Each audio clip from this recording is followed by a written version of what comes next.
So hello everyone. My name is Taylor Duran and I'm going to be talking a little bit with Brett Johnson. He's the solutions executive for Drum Associates. So Brett, how long have you been working for Drum?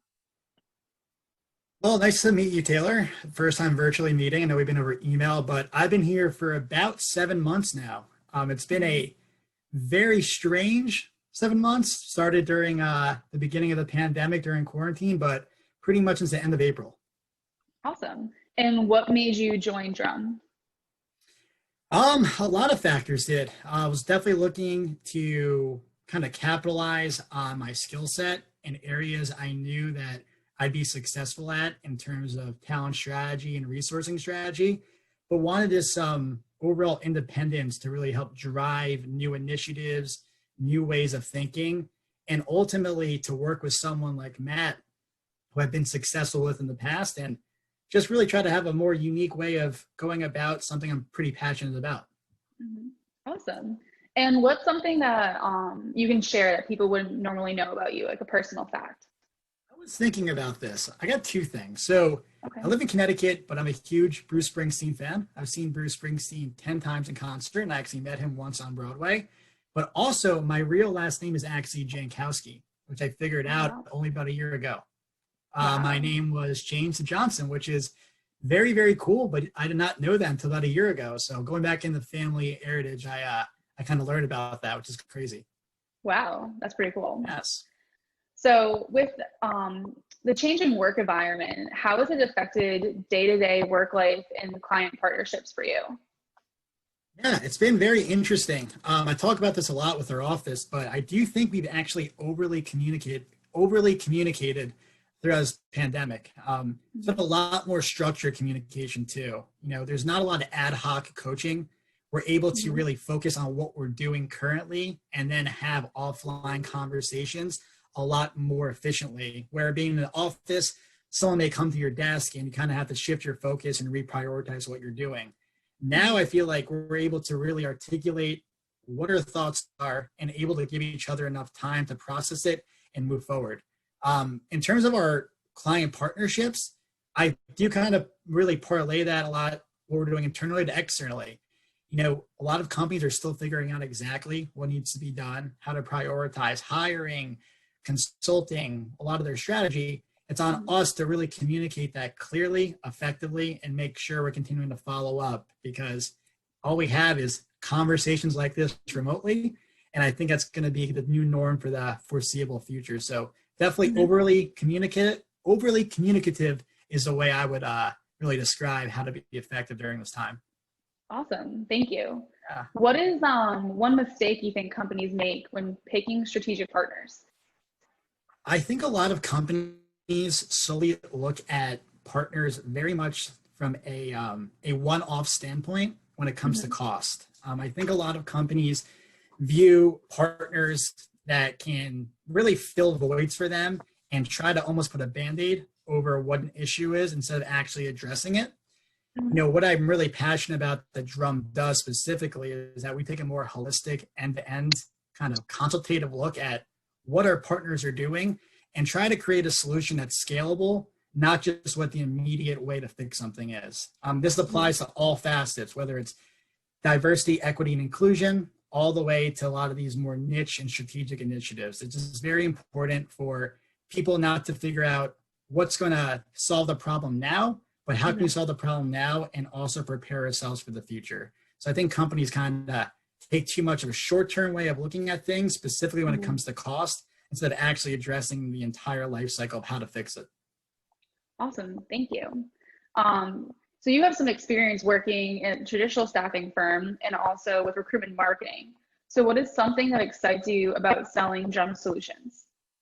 Yeah, I kind of answered this in the first question, and I want to Mhm. definitely expand upon it. It's just the ability to be creative and come up with more unique service lines and figure out ways that we can actually be considered a true partner. Mhm. A lot of times, companies and competitors that we usually kind of square off with offer more of a cookie cutter solution, something that's just out of the box that it's a one size fits all.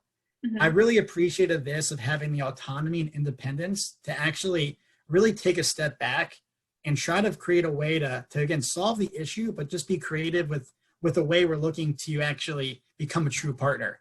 What's Mhm. cool about it is we're not just going into a company and having the same exact pitch about what we do from a retooling and upskilling perspective.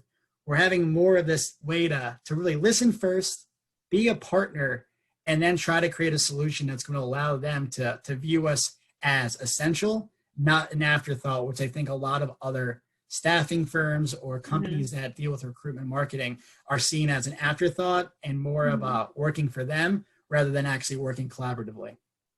Awesome. Thank you. So when Yeah. do you think that clients should reach out to you? When do I think clients should reach out to me? Wow, Yeah. that's a great question. Mhm. I think all the time, but I Okay. would say overall, I think clients should reach out when they're really starting to create a roadmap of where they are now and where they're trying to go. I mentioned before why I'm passionate about Drum is that when you work in the staffing capacity, you're generally only reached out to when they can't fill it internally. When they can't Mhm. fill a role internally, then you're seen as kind of a last ditch effort. And that mentality only just causes more headaches. You're going to a very saturated market and you're Mhm. not able to really customize a solution. So we want to start in more of the beginning phases of it. You know, the way Drum operates is partner, solution, impact. We want to be in the first infancy stages of the partner stage. Let's get all on the table. How can we roadmap this? Let's figure out where your common challenges are, and then kind of be strategic around that. So I think from the beginning, hopefully right when they're starting to diagnose what their issues are and create an actual Yeah. roadmap. Awesome. Why should individuals apply to jobs at Drum? Do they apply to jobs at Drum internally or externally? Or either? Externally or either? Externally. Oh, externally. Well, I think externally, I start with first is because Mm-hmm. again, we we understand that in order to be successful, we need to have an unparalleled candidate experience. Mm-hmm. A lot of companies do not separate candidate experience and company experience or candidate awareness and company awareness. They're not all one and the same. I think we take a very candidate first focus in terms of not pitching them a role that we're working on because we don't want to work off the staff augmentation one-off roles. We want to talk to them about what is your skill set and let's work together to figure out a way for you to actually be a part of an organization, not just a number in an organization. We want to make sure it's a perfect fit from both the client and candidate side. So this can be a long-term fit because ultimately retention is everything we kind of take pride upon. In order to do that, we need to make sure it's a fit from the get-go. Awesome. And so my last question for you would be, what excites you about the future of Drum? Everything. Well, first off, I'm looking forward to getting in the office hopefully here soon and not Mhm. working remotely out of my apartment. But what excites me the most is that we have we are just in the beginning stages of Mhm. really defining our solutions and our business lines. We are becoming so creative and outside the box with our approach to solving our clients' issues and our organization's issues. That's Mhm. almost becoming organic and it's becoming very seamless. So I'm looking forward to helping refine our business lines where we can start scaling this in even Mhm. more drastic ways than we are now. I just feel like that there is no ceiling to what we're doing because we are in such a position for us to be successful going to next year. And even during a pandemic, as we continue to grow, it's shown us that we really are on the right path to success. And I'm just looking forward to being a part of this ride. Awesome. And so what's the best way for someone who's watching this to contact you? Oh, of course. We got to connect on all forms of social media, but LinkedIn, Mm-hmm. follow us at Drum Associates on Instagram, Mm-hmm. Drum Associates on LinkedIn. Connect with me directly, Brett Johnson. And honestly, I get my email, bjohnson@drumassociates.com, and would love to always chat about what you're looking for and see if we can be a partner either internally or externally or just collaborate on our insights. Awesome. Well, thanks so much, Brett. This has been really great. Fun, yes. Yeah. And hopefully, I'm excited about Drum's future too. You got me sold. So thanks so much for sharing. No problem. Thanks a lot, Taylor.